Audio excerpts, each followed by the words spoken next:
देखिए स्टूडेंट्स, हम ज्योग्राफी का चैप्टर नंबर 5 कर रहे हैं, major domains of the earth. Earth के 4 मेजर डोमेन्स हैं, 4 मेजर एरियाज हैं: lithosphere, atmosphere, hydrosphere, biosphere. Lithosphere में हम कॉन्टिनेंट्स पढ़ चुके हैं, हाइड्रोस्फेयर में हम ओशंस पढ़ चुके हैं, 7 कॉन्टिनेंट्स हैं, 5 ओशंस हैं, और एटमॉस्फेयर मीन्स जो एयर हमारे चारों तरफ है। अब हम बायोस्फेयर कर रहे हैं, जीवमंडल, द डोमेन्स ऑफ लाइफ, जहां पर जीवन संभव है, लाइफ का क्षेत्र, जीवन का क्षेत्र, जहां पर हमें जीने के लिए जिस गैस की जरूरत है, जो भी हमें चाहिए, वो सब कुछ इस बायोस्फीयर में अवेलेबल है। अब आगे देखिए, the organism in the biosphere में broadly be divided into the plant kingdom and the animal kingdom. जो सूक्ष्म जीव है, जो जीव जंतु हैं हमारे बायोस्फीयर में, जीवमंडल में, उनको मुख्य तौर पर 2 भागों में विभाजित कर सकते हैं: प्लांट किंगडम, पादप क्षेत्र या पेड़ पौधों का क्षेत्र, एंड द एनिमल किंगडम, और पशुओं का क्षेत्र। The 3 domains of the earth interact with each other. पृथ्वी पर जो ये तीनों क्षेत्र हैं, ये एक दूसरे से मिले जुले हैं, and affect each other in some way or the other, और एक दूसरे को किसी ना किसी तरह से प्रभावित करते हैं। फॉर एग्जाम्पल, उदाहरण के लिए, cutting of forest for fulfilling our needs of wood. Example के लिए देखिए, वनों की कटाई हमारी लकड़ी की जरूरत को पूरा करती है, और clearing land for agriculture may lead to fast removal of soil from slopes. जब हम कृषि के लिए भूमि को साफ करते हैं, तो जब हमने भूमि को साफ किया तो ढलानों पर ये मिट्टी के कटाव का कारण बनते हैं। ढलानों पर फिर बहुत तेज कटाव से मिट्टी होती है अगर हम एग्रीकल्चर के लिए भूमि को साफ कर देते हैं, पेड़ पौधे हटा देते हैं। Similarly, earth surface may be changed due to natural calamities like earthquakes. इसी तरह से पृथ्वी की सतह, जो प्राकृतिक आपदाएं आती हैं, उनकी वजह से चेंज हो जाती है, जैसे कि अर्थक्वेक। देखिए, जब अर्थक्वेक आता है तो इतनी बड़ी बड़ी बिल्डिंग्स गिर जाती हैं, भूमि का कोई एरिया ऊपर उठ जाता है, भूमि का कोई एरिया बिल्कुल जमीन के नीचे चला जाता है। मीन्स बहुत ज्यादा सरफेस में चेंज आ जाता है।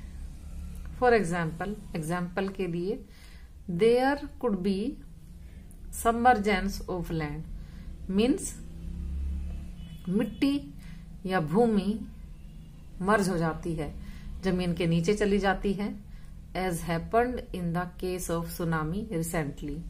जो हाल ही में सुनामी आई थी, उस केस में ऐसा ही हुआ था। Parts of Andaman and Nicobar islands were submerged under water. जो अंडमान निकोबार आइलैंड है वेस्ट बे ऑफ बंगाल में, उसके कुछ पार्ट जब सुनामी आई तो जलमग्न हो गए। मीन्स भूमि अंदर चली गई और पानी ऊपर आ गया। बहुत सारे एरियाज ऐसे थे अंडमान निकोबार के जो पानी में समा गए।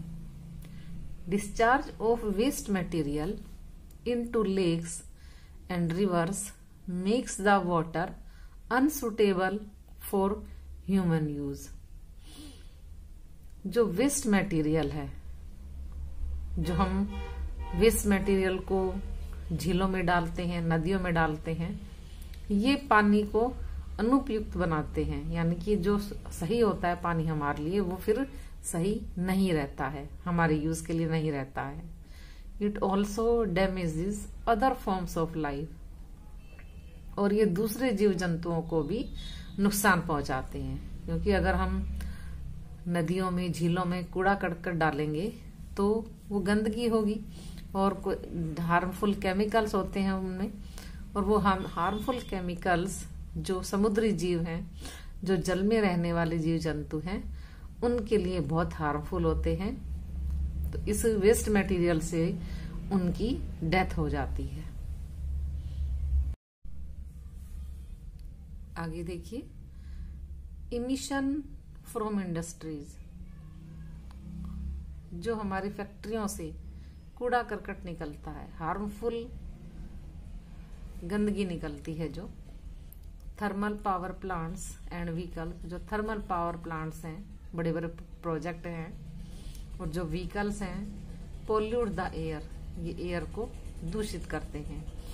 Carbon dioxide CO2 is an important constituent of air. Carbon dioxide हवा में पाए जाने वाला एक मुख्य तत्व है। But increase in the amount of CO2 leads to increase in global temperature. लेकिन CO2 का बढ़ना, अगर कार्बन डाइऑक्साइड बढ़ जाती है वातावरण में, तो ये पूरी अर्थ पर, ग्लोबल में पूरी दुनिया में टेम्परेचर बढ़ने का कारण बनता है, तापमान बढ़ने का कारण बनता है। तापमान बढ़ेगा तो गर्मी बहुत ज्यादा होगी, और गर्मी बहुत ज्यादा होगी तो बहुत सारे लोगों की डेथ हो जाती है। गर्मी की वजह से बहुत सारी बीमारियां हो जाती हैं और बहुत सारे लोग मर जाते हैं। This is termed as global warming, इसलिए इसको ग्लोबल वार्मिंग कहा गया है। There is thus a need to limit the use of resources of the earth, इसलिए पृथ्वी के संसाधनों को यूज करने की एक लिमिट करने पर, यानी एक लिमिट में, एक सीमित मात्रा में उनको यूज करने की जरूरत है। Earth to maintain the balance of nature between the domains of the lithosphere, the atmosphere and the hydrosphere. हमें बैलेंस मेंटेन करना है किसके बीच में? जो हमारे पृथ्वी के मेजर डोमेन्स हैं, जो हमारा लिथोस्फीयर है, स्थल मंडल है, एटमॉस्फेयर वायुमंडल है, और जो जल मंडल है।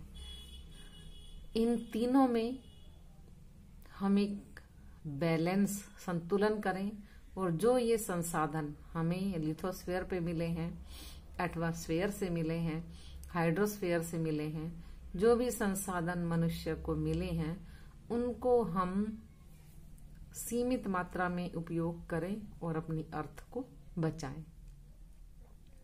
तो स्टूडेंट्स, हमारा चैप्टर ये फिनिश होता है, major domains of the earth, जो हमने सारे पढ़े हैं।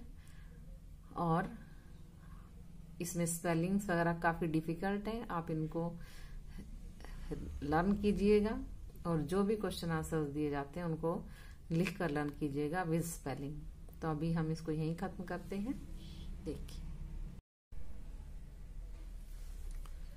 देखिए स्टूडेंट्स, अब हम इसके क्वेश्चन आंसर्स करेंगे चैप्टर नंबर 5 के।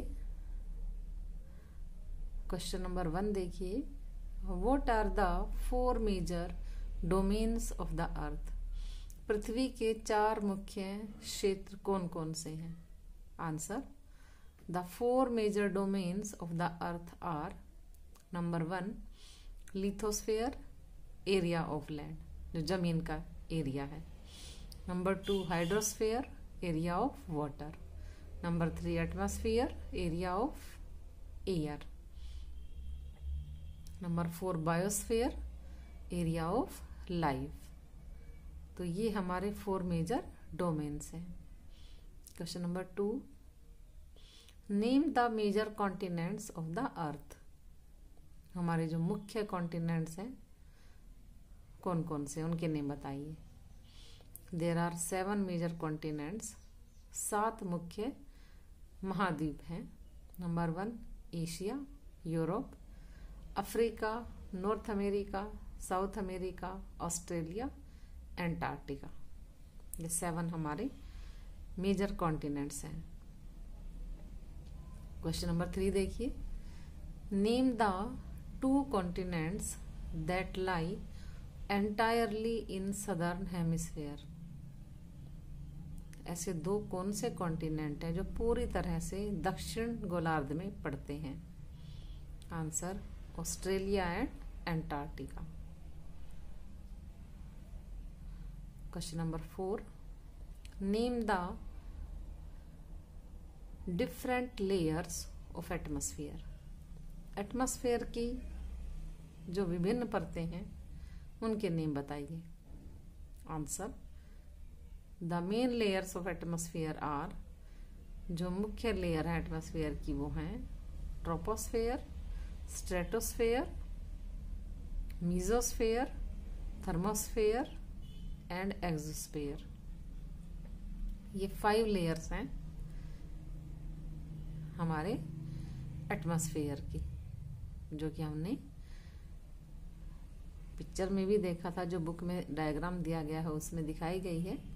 तो ये 5 लेयर्स हमारी एटमॉस्फेयर की हैं। तो ये क्वेश्चंस बहुत सुंदर हैंडराइटिंग में कीजिएगा और इनको लर्न भी कीजिएगा।